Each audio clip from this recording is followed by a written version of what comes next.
3 दिन बाद मुझे धीरे धीरे होश आया, लेकिन आंख खुलना ही ठीक होना नहीं था। मेरे शरीर में आग लगी हुई थी। तेज बुखार लगातार कई दिनों तक उतरने का नाम ही नहीं ले रहा था। जब भी मैं आंखें बंद करता या बेहोशी में चला जाता, मेरे दिमाग के अंधेरे में एक दृश्य बार बार उभरता। एक बेहद सुंदर 8 पूंछ वाली लोमड़ी, सफेद हल्की सुनहरी आभा के साथ शांत होकर लेटी हुई। लेकिन इस बार वो पहले जैसी शक्तिशाली नहीं दिखती थी। उसकी सांसें भारी थी, आंखें आधी बंद, जैसे बहुत बड़ी लड़ाई लड़कर लौटी हो। मेरे बुखार से घर में हड़कंप मच गया। करीब 1 हफ्ते बाद मेरा बुखार उतर गया, लेकिन उसके बाद जो हुआ वो और भी अजीब था। मुझे अब खून की वैसी तलब नहीं लगती थी। पहले जैसी बेचैनी, जलन, प्यास सब कम हो गई थी। मैं सामान्य खाना भी थोड़ा बहुत खा लेता था। घर वाले इसे चमत्कार समझ रहे थे। सब कहते मुसीबत टल गई, भगवान ने दया कर दी। समय किसी का इंतजार नहीं करता। देखते ही देखते 3 साल और गुजर गए। मैं अब 6 साल का हो चुका था। घर के छोटे मोटे कामों में हाथ बटाता, पानी भरना, लकड़ी लाना, माँ सुनीता की मदद करना। लेकिन एक अजीब बात हमेशा होती, जैसे ही मैं आंगन में होता, न जाने कहां से लोमड़ियाओं और पीले नेवले निकल आते। कभी दीवार पर बैठे हुए, कभी दरवाजे के पास, कभी बिल्कुल मेरे पैरों के पास। हमारे इलाके में लोग इन्हें साधारण जानवर नहीं मानते। कहते हैं ये आत्मिक जीव होते हैं। लोग इन्हें देखते ही रास्ता बदल लेते, बच्चों को घर के अंदर खींच लेते। लेकिन मुझे उनसे डर नहीं लगता था, बल्कि अजीब सी अपनापन महसूस होता था, जैसे वो मेरे अपने हो। मेरे छठे जन्मदिन से 1 दिन पहले दादा विष्णु भैया बेचैन थे। उन्हें डर था कहीं फिर कोई अनहोनी न हो जाए। वो लक्ष्मी दाई को बुलाने चले गए, लेकिन दादा के जाते ही घर पर तूफान टूट पड़ा। गांव में रामलाल के 5 बेटे थे, सब हट्टे कट्टे दबंग किस्म के। सबसे छोटा बेटा अब शादी के लायक हो गया था। उसने नया घर बनाने का फैसला किया, लेकिन उसने जो जमीन घेर ली वो हमारी थी, बिना पूछे बिना बताए। जब पापा सुरेश को पता चला तो उनका खून खौल उठा। वो सीधे वहाँ जा पहुँचे। पहले बहस हुई, फिर आवाज ऊंची हुई, फिर गालियां चली और अचानक धक्का मुक्की शुरू हो गई। दादा सेना में रहे थे, उन्होंने पापा को कुछ दांव पेंच सिखाए थे, लेकिन उधर 5 भाई एक साथ टूट पड़े। 1 2 3 लात घूंसे बरसने लगे। कुछ ही मिनटों में पापा जमीन पर गिरा दिए गए। मैं दौड़कर बीच में आया। मेरे पापा को मत मारो, लेकिन मुझे भी जोर से धक्का देकर गिरा दिया गया। मेरे हाथ छिल गए, घुटने फट गए। 6 साल का बच्चा अपने पिता को पिटते देख मेरे दिमाग में जैसे खून दौड़ पड़ा। मैं उठकर भागा और रामलाल के छोटे बेटे के हाथ में दांत गड़ा दिए। वो चीखा, साला अभिशप्त पागल। उसने मुझे जमीन पर पटक दिया। उसी पल आंगन में सरसराहट हुई। दीवारों के ऊपर, छत के कोने में, दरवाजे के पास कई लोमड़ियां और पीले नेवले आ गए। उनकी आंखें लाल चमक रही थीं। सबकी नजरें सिर्फ एक आदमी पर थीं, रामलाल का छोटा बेटा। पापा सुरेश जैसे पागल हो गए। वो अंदर दौड़े, दादा का बड़ा फरसा उठा लाए, चीख कर बोले, मेरे परिवार को हाथ लगाया तो यहीं काट दूंगा। 5 भाइयों की हिम्मत जवाब दे गई। वे भाग खड़े हुए। घर के अंदर माँ सुनीता ने पापा के घाव साफ किए, खून पोंछा, पट्टी बांधी। तभी दादा और लक्ष्मी दाई वापस लौटे। पापा की हालत देखकर दादा का गुस्सा फट पड़ा। वो रामलाल के घर जाने ही वाले थे कि लक्ष्मी दाई ने उनका हाथ पकड़ लिया। मत जाइए, दादा गरजे। क्यों? लक्ष्मी दाई की आवाज भारी थी। जिसने बच्चे को मारा है वो आज रात से पहले नहीं बचेगा। घर में सन्नाटा। उन्होंने धीरे धीरे कहा, 3 साल पहले जिसने बच्चे को लात मारी थी वो अगले दिन पहाड़ी के पीछे मृत मिली थी। आज 3 साल का चक्र पूरा हो रहा है। बच्चे के अंदर जो शक्ति है उसका अपमान किया गया है। या तो वो आदमी मरेगा या कोई और। पापा सुरेश घबरा गए। कोई उपाय है? लक्ष्मी दाई बोली। उसके घर आज रात कई देसी कुत्ते बांध दो, वे आत्मिक आहट पहचान लेते हैं। आंगन में सफेद हंस का मल फैला दो। पीले जीव उससे डरते हैं, उनके पैर सड़ जाते हैं। शायद, बस शायद वो बच जाए, चाहे बात काम आए या नहीं। दादा विष्णु ने तय कर लिया कि वो रामलाल के छोटे बेटे को चेतावनी जरूर देंगे। शाम ढलने से पहले ही वो सीधे रामलाल के घर पहुंच गए। लेकिन जैसे ही दादा वहां पहुंचे, उन्होंने देखा कि घर का बड़ा दरवाजा अंदर से कसकर बंद था। दादा ने कई बार दरवाजा खटखटाया, कोई है? दरवाजा खोलो। लेकिन अंदर से कोई जवाब नहीं आया। असल में उस दिन रामलाल का छोटा बेटा घर के अंदर ही छिपा बैठा था। उसे पता था कि दादा जरूर आएंगे, इसलिए डर के मारे बाहर निकलने की हिम्मत ही नहीं कर रहा था। गांव में दादा विष्णु का बहुत रौब था। रामलाल के 5 बेटे भी उनसे डरते थे। दादा को थोड़ा शक हुआ तो वो रामलाल के बाकी बेटों के घर भी गए। लेकिन अजीब बात थी, सबके दरवाजे बंद थे। कोई भी बाहर आने की हिम्मत नहीं कर रहा था। आखिरकार दादा खाली हाथ वापस लौट आए। शायद यही रामलाल के छोटे बेटे की किस्मत थी। अगली सुबह गांव में अचानक हड़कंप मच गया। रामलाल के बड़े बेटे ने अपने छोटे भाई की लाश उसके ही घर में देखी। वो छत की बल्ली से लटका हुआ था और नीचे एक पीला नेवला बैठा हुआ था। डर के मारे रामलाल का बड़ा बेटा गांव वालों को बुलाने दौड़ पड़ा। जब ये खबर दादा तक पहुंची तो वो तुरंत लक्ष्मी दाई को साथ लेकर वहां पहुंचे। जैसे ही दादा आंगन में दाखिल हुए,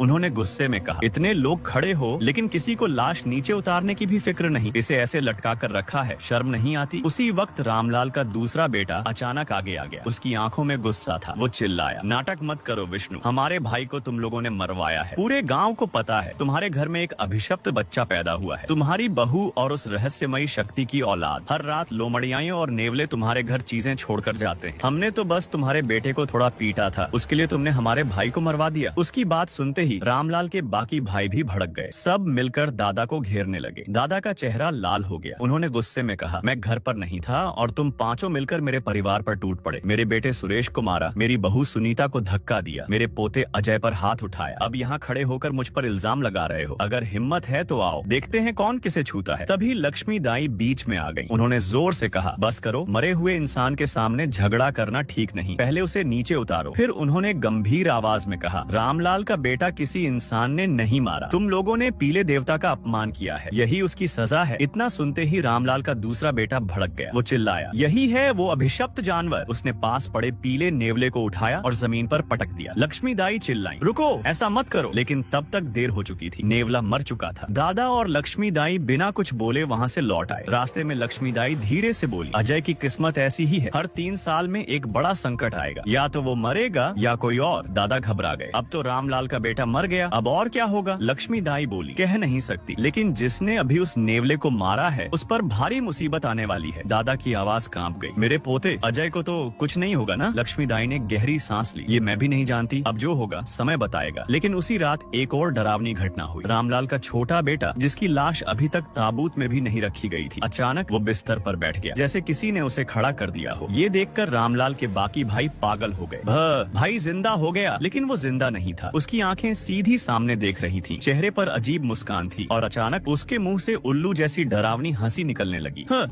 डर के मारे घर के सभी लोग भागकर बाहर निकल गए। कुछ देर बाद वो सब सीधे हमारे घर पहुँचे। विष्णु भैया जल्दी चलिए, हमारा भाई वापस उठ बैठा है। दादा हैरान रह गए। मरा हुआ आदमी कैसे उठ सकता है? हमें नहीं पता, लेकिन लक्ष्मी दाई को लेकर चलिए। दादा और लक्ष्मी दाई तुरंत उनके साथ चल पड़े। कुछ ही देर में सब लोग रामलाल के घर पहुंच गए, लेकिन कोई भी अंदर जाने को तैयार नहीं था। रामलाल का बड़ा बेटा कांपते हुए बोला, वो अंदर बैठा है, हम नहीं जा सकते। दादा ने गुस्से से कहा, डरते क्यों हो, वो तुम्हारा ही भाई है। लेकिन कोई भी नहीं माना। आखिरकार दादा और लक्ष्मी दाई ही अंदर गए। कमरे में घुसते ही उन्होंने देखा रामलाल का छोटा बेटा बिस्तर पर सीधा बैठा था, बिल्कुल हिल नहीं रहा था, लेकिन उसकी आंखें सीधे दादा और लक्ष्मी दाई को घूर रही थी। चेहरे पर वही डरावनी मुस्कान थी। दादा धीरे से बोले, लक्ष्मी दाई ये क्या है? लक्ष्मी दाई ने गंभीर होकर कहा, ये जिंदा नहीं है, इसके शरीर में पीले देवता की आत्मा प्रवेश कर चुकी है। तभी अचानक उस लाश ने फिर से हंसी निकाली। कमरे में ठंडी हवा फैल गई। लक्ष्मी दाई ने ऊंची आवाज में कहा, मैं 30 कोस दूर की साधक लक्ष्मी दाई हूँ। हे पीले देवता, आपने अपना बदला ले लिया है, अब इस परिवार को छोड़ दीजिए। तभी उस लाश के मुंह से भारी आवाज निकली, लक्ष्मी तुम्हें समझदार माना जाता है, लेकिन इस बार बीच में मत पड़ो। इन लोगों ने हमारे कुल का अपमान किया है, एक की जान काफी नहीं, मैं पूरे रामलाल परिवार को बर्बाद कर दूंगा। कमरे में सन्नाटा छा गया। लक्ष्मी दाई ने शांत आवाज में कहा, इनसे गलती हुई है, लेकिन इनकी जान मत लीजिए। अगर आपको कुछ चाहिए तो बताइए। कुछ पल खामोशी रही, फिर वो आवाज बोली, ठीक है, अगर मेरी बात माननी है तो पहले मेरे लिए कुछ मुर्गियां लाओ। ये अजीब मांग सुनकर दादा विष्णु एकदम हैरान रह गए। लक्ष्मी दाई बोली, विष्णु तुम जाकर रामलाल के घर वालों से कहो कुछ मुर्गियां ले आई। दादा थोड़े परेशान हुए और बोले, अगर मुर्गियां खाने के बाद वो फिर कुछ और मांगने लगे तो? लक्ष्मी दाई शांत आवाज में बोली, उसकी चिंता मत करो, मुझे पता है क्या करना है। दादा मजबूर होकर आंगन से बाहर आए और रामलाल के बेटों को सारी बात बता दी। रामलाल का बड़ा बेटा तुरंत अपने घर भागा और कुछ देर बाद अपने घर की कुछ मुर्गियां पकड़कर ले आया। थोड़ी देर में दादा उन मुर्गियों को पकड़कर कमरे में ले आए और लक्ष्मी दाई को दे दिया। लक्ष्मी दाई ने उस लाश से कहा, लो तुम्हारे लिए मुर्गियां आ गई, खाना खा लिया तो अब यहाँ से चले जाओगे ना? लाश के अंदर से भारी आवाज आई, पहले खाने दो फिर देखेंगे। अचानक रामलाल के छोटे बेटे की लाश एकदम उछलकर बैठ गई। उसने मुर्गियों को झपटकर पकड़ लिया और अजीब तरह से नोचने लगा। लक्ष्मी दाई चुपचाप खड़ी होकर उसे देखती रही, लेकिन उसी समय वो अचानक उठी। उन्होंने जेब से एक ताबीज निकाला और सीधे उस लाश के सीने पर चिपका दिया। फिर उन्होंने तेजी से आगे बढ़कर उसका गला पकड़ लिया। अचानक उस लाश की आंखें खून जैसी लाल हो गईं। कमरे में अजीब सी हवा फैल गई। लक्ष्मी दाई जोर से चिल्लाई, दुष्ट पीले देवता, यहाँ देवी की शक्ति मौजूद है, जल्दी इस शरीर को छोड़कर निकल जाओ। गला पकड़े जाने के बाद रामलाल के छोटे बेटे की लाश बुरी तरह कांपने लगी। वो भारी आवाज में चिल्लाया, मैं नहीं जाऊंगा, मैं नहीं जाऊंगा। लक्ष्मी दाई बोली, अगर खुद नहीं जाओगे तो मैं तुम्हें भेज दूंगी। फिर वो कुछ मंत्र बुदबुदाने लगी। अचानक उन्होंने अपना हाथ उठाया और जोर से उस लाश के सिर पर मार दिया। जैसे ही हाथ लगा, रामलाल के छोटे बेटे का शरीर एकदम झटका खाकर बिस्तर पर गिर पड़ा। अब वो फिर से एक साधारण लाश बन चुका था। कुछ देर बाद लक्ष्मी दाई की आंखों का अजीब रंग भी धीरे धीरे सामान्य हो गया। दादा आगे बढ़े और लाश को ध्यान से देखा। फिर उन्होंने पूछा, लक्ष्मी दाई, क्या वो पीला देवता चला गया? लक्ष्मी दाई बोली, हाँ, मैंने उसे भगा दिया है। अब रामलाल के घर वालों को अंदर बुला लो। दादा बाहर गए और बहुत समझाने के बाद रामलाल के बेटों को अंदर आने के लिए तैयार किया। जब सबने देखा कि उनका भाई बिस्तर पर शांत पड़ा है और हिल नहीं रहा, तब जाकर उन्हें थोड़ी राहत मिली। लक्ष्मी दाई बोली, इस लाश को घर में ज्यादा देर मत रखो। सबसे अच्छा होगा कि सुबह होते ही इसका अंतिम संस्कार कर दो। आज रात वो पीले जीव इस लाश को फिर नहीं छेड़ेंगे, लेकिन तुम लोगों को सावधान रहना होगा। फिर उन्होंने रामलाल के दूसरे बेटे की तरफ देखकर कहा, खासकर तुम, दिन में तुमने उस पीले नेवले की लाश को लोहे से कुचल दिया था। वे जीव बहुत बदला लेते हैं, हो सकता है अगली मुसीबत तुम्हारे ऊपर आए। रामलाल का दूसरा बेटा डर गया और बोला, लेकिन उस नेवले ने ही तो हमारे भाई को मरवाया था। मैंने गुस्से में उसे मार दिया। तुम जानते थे कि वो साधारण जानवर नहीं था, फिर भी तुमने उसकी लाश का अपमान किया। अगर तुमने ऐसा नहीं किया होता तो शायद तुम्हारे भाई की लाश पर भी वो कब्जा नहीं करते। यह सुनकर रामलाल का दूसरा बेटा चुप हो गया। लक्ष्मी दाई आगे बोली, उन पीले जीवों के मन में क्या है यह कोई इंसान नहीं जान सकता, लेकिन एक बात याद रखना, अगर उन्हें नाराज कर दिया तो वे पूरा परिवार बर्बाद कर देते हैं। फिर उन्होंने कहा, मैं 2-3 दिन दादा विष्णु के घर ही रहूंगी। अगर कोई परेशानी हो तो वहीं आ जाना, लेकिन मेरा मेहनताना देना पड़ेगा। रामलाल के बेटों ने मिलकर 100 रुपए इकट्ठे किए और लक्ष्मी दाई को दे दिए, क्योंकि साधकों का एक नियम होता है, वे किसी का काम बिना दक्षिणा लिए नहीं करते। उसके बाद दादा और लक्ष्मी दाई वापस घर लौट आए। जाते जाते लक्ष्मी दाई ने रामलाल के दूसरे बेटे से कहा, घर में कुछ देसी कुत्ते बांध कर रखना और आंगन में 2-3 सफेद हंस भी पाल लेना। मुझे अभी भी लगता है कि यह मामला यहीं खत्म नहीं हुआ है। लक्ष्मी दाई ने तय किया कि वो कुछ दिन दादा विष्णु के घर रहेंगी, कम से कम तब तक जब तक अजय का संकट टल नहीं जाता। लेकिन उसी रात आधी रात के करीब गाँव में अचानक एक डरावनी चीख गूंज उठी। उस चीख को सुनकर आधा गाँव जाग गया। कुछ ही मिनट बाद दादा के घर के दरवाजे पर जोर जोर से दस्तक होने लगी। दादा ने उठकर दरवाजा खोला। बाहर रामलाल के दूसरे बेटे की पत्नी खड़ी थी। वो बुरी तरह घबराई हुई थी। वो रोते हुए बोली, दादा जल्दी चलिए, मेरे पति पागल हो गए हैं, जरूर उन पीले जीवों ने उन्हें पकड़ लिया है। दादा तुरंत लक्ष्मी दाई को लेकर उसके साथ चल पड़े। जब वे रामलाल के घर पहुँचे तो उन्होंने देखा कि रामलाल का दूसरा बेटा आंगन में अजीब तरह से घूम रहा था। वो किसी इंसान की तरह नहीं बल्कि किसी जानवर की तरह चल रहा था। जैसे ही उसने दादा को देखा, वो अजीब आवाजें निकालते हुए उनकी तरफ दौड़ पड़ा। दादा ने तुरंत हाथ में पकड़ी बड़ी छुरी उठा ली और गरज कर बोले, एक कदम और आगे बढ़ाया तो यहीं काट डालूंगा। शायद दादा के हाथ में छुरी देखकर रामलाल का दूसरा बेटा वहीं रुक गया, लेकिन उसके मुंह से अजीब अजीब आवाजें निकलती रही। दादा ने उसकी पत्नी से पूछा, ये सब क्या हुआ? वो रोते हुए बोली, हम दोनों घर में सो रहे थे, तभी आंगन में मुर्गियों के जोर जोर से फड़फड़ाने की आवाज आई। जब हम बाहर आए तो देखा कि सारे मुर्गे मुर्गियाओं मरी पड़ी थी और एक पीला नेवला वहाँ बैठा था। मेरे पति गुस्से में फावड़ा उठाकर उस नेवले पर टूट पड़े और उसे वहीं मार डाला। लेकिन जैसे ही वो मरा, मेरे पति अचानक पागलों की तरह बर्ताव करने लगे। मैं डर गई और आपको बुलाने दौड़ पड़ी। लक्ष्मी दाई ने गंभीर होकर कहा, वो पीला जीव अब इसके साथ बदला लेने आया है। जब तक वो बदला पूरा नहीं करेगा, ये आदमी बच नहीं पाएगा। यह सुनकर दादा गुस्से में भर गए। वो रामलाल के दूसरे बेटे के पास गए और जोर जोर से उसे थप्पड़ मारने लगे। दादा चिल्लाए, दुष्ट पीले जीव, अगर मेरे सामने इंसानों को सताया तो मैं तुम सबको खत्म कर दूंगा। उन्होंने मेरे पोते अजय को बस एक थप्पड़ मारा था, उसके लिए तुम जान लेने पर उतारू हो गए। लेकिन रामलाल का दूसरा बेटा मार खाने के बावजूद अजीब तरह से हंसता रहा। अचानक उसकी नाक और मुंह से खून बहने लगा। दादा घबरा गए और बोले, लक्ष्मी दाई जल्दी देखो क्या हो रहा है। लक्ष्मी दाई तुरंत आगे बढ़ी। उन्होंने उसे ध्यान से देखा और बोली, जल्दी इसे पकड़कर कसकर दबाओ। दादा ने तुरंत उसे पकड़ लिया। तभी लक्ष्मी दाई ने अपनी जेब से कुछ चांदी की सुइयां निकाली। उन्होंने शरीर के कुछ खास बिंदुओं को पहचान कर तेजी से उन सुइयों को उसके शरीर में चुभो दिया। दादा विष्णु घबराकर बोले, लक्ष्मी दाई ये आप क्या कर रही हैं? लक्ष्मी दाई ने जल्दी से जवाब दिया, रामलाल के दूसरे बेटे के शरीर में पीले देवता की भयानक शक्ति घुस चुकी है। अगर इसे अभी बाहर नहीं निकाला तो ये जरूर मर जाएगा। फिर उन्होंने जोर से कहा, जल्दी जाओ, कुएं से एक बाल्टी ठंडा पानी लेकर आओ। ध्यान रहे पानी अभी अभी कुएं से निकला होना चाहिए। रामलाल के दूसरे बेटे की पत्नी तुरंत दौड़ी। कुछ ही देर में वो एक बाल्टी ठंडा कुएं का पानी लेकर आ गई। लक्ष्मी दाई ने बिना देर किए पूरा पानी उसके ऊपर उंडेल दिया। इतना ठंडा पानी अगर किसी मरे हुए आदमी पर भी डाल दिया जाए तो वो भी उछल पड़े। जैसे ही ठंडा पानी उसके शरीर पर गिरा, रामलाल के दूसरे बेटे की सांस वापस चलने लगी। उसका चेहरा भी धीरे धीरे सामान्य होने लगा। सबको लगा अब खतरा टल गया, लेकिन तभी अचानक जमीन पर पड़ा रामलाल का दूसरा बेटा सीधा उठकर बैठ गया। उसका चेहरा फिर से सख्त हो गया, आंखें लाल हो गईं। ये देखकर लक्ष्मी दाई भी घबरा गईं। दादा विष्णु ने तुरंत जमीन से अपनी बड़ी तलवार उठा ली। लक्ष्मी दाई अब इसे क्या हो गया? लक्ष्मी दाई ने चारों तरफ देखते हुए कहा, इस आंगन में सिर्फ एक पीला नेवला नहीं है, यहाँ एक और है जिसकी शक्ति उससे भी ज्यादा है। जल्दी से पूरे आंगन में ढूंढो, अगर वो मिल जाए तो उसे मार दो, तभी रामलाल का बेटा बचेगा। दादा दादा थोड़ा हिचकिचाए। क्या उसे मारना ही पड़ेगा? लक्ष्मी दाई बोली। अगर पकड़ सको तो पकड़ लो या भगा दो, लेकिन उसे यहाँ से हटाना जरूरी है। दादा तुरंत तलवार लेकर आंगन में चारों तरफ खोजने लगे, लेकिन कहीं भी पीला नेवला दिखाई नहीं दिया। उधर रामलाल का दूसरा बेटा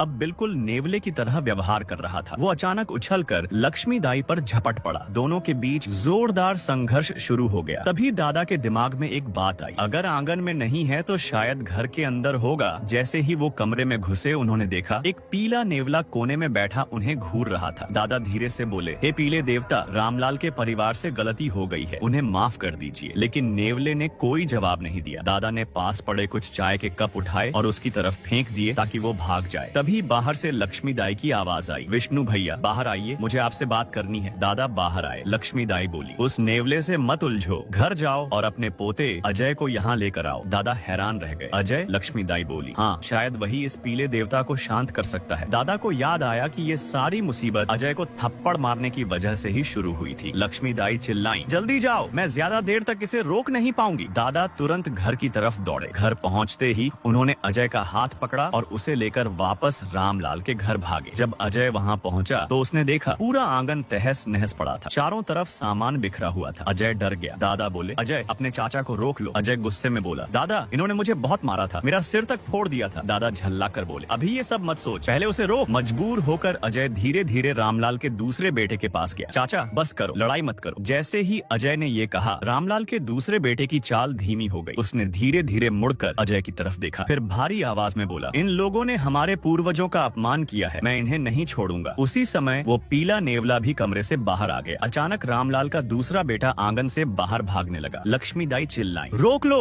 उसे बाहर मत जाने दो। दादा तुरंत उसके पीछे दौड़े, लेकिन वो दादा से टकराया और दादा को जोर से धक्का देकर गिरा दिया। उसी समय अजय की आंखों के सामने अंधेरा छा गया। उसका होश धुंधला पड़ने लगा और अचानक अजय के पीछे एक बहुत बड़ा साया दिखाई देने लगा। रामलाल का दूसरा बेटा जैसे ही मुड़ा, उसने वो साया देखा और तुरंत घुटनों के बल जमीन पर गिर गया। एक गहरी आवाज आई, अब बस करो, ये सब खत्म करो। रामलाल का दूसरा बेटा बोला, पूर्वजों का अपमान हुआ है, इन्हें इतनी आसानी से कैसे छोड़ दूं? आवाज फिर आई, मेरी बात भी नहीं मानोगे? ठीक है, मैं अभी चला जाता हूँ। ये सुनते ही वो शक्ति तुरंत शांत हो गई। लक्ष्मी दाई ने जब अजय को देखा तो वो तुरंत घुटनों के बल बैठ गई। मालकिन, दादा ये सब देखकर पूरी तरह हैरान रह गए। लक्ष्मी दाई बोली, घबराइए मत, जब अजय 3 साल का था तब भी ये शक्ति एक बार प्रकट हुई थी। इतना कहते ही अजय बेहोश होकर जमीन पर गिर पड़ा। दादा घबरा गए। अजय को क्या हुआ? लक्ष्मी दाई बोली, डरिए मत, इसे कुछ नहीं हुआ। इसके शरीर में 8 पूंछ वाला एक प्राचीन लोमड़ी देवता रहता है, 1000 साल पुरानी आत्मा है वो। आज उसे देख लिया, मेरी जिंदगी सफल हो गई। दादा अजय को उठाकर घर ले आए। अजय पूरे 2 दिन तक बेहोश रहा। जब वो जागा तो बिल्कुल सामान्य था। उधर रामलाल का दूसरा बेटा भी बच गया। हालांकि पीले देवता की शक्ति ने उसे बहुत परेशान किया था। वो 3 दिन तक बिस्तर से उठ नहीं पाया, लेकिन कुछ समय बाद वो भी पूरी तरह ठीक हो गया।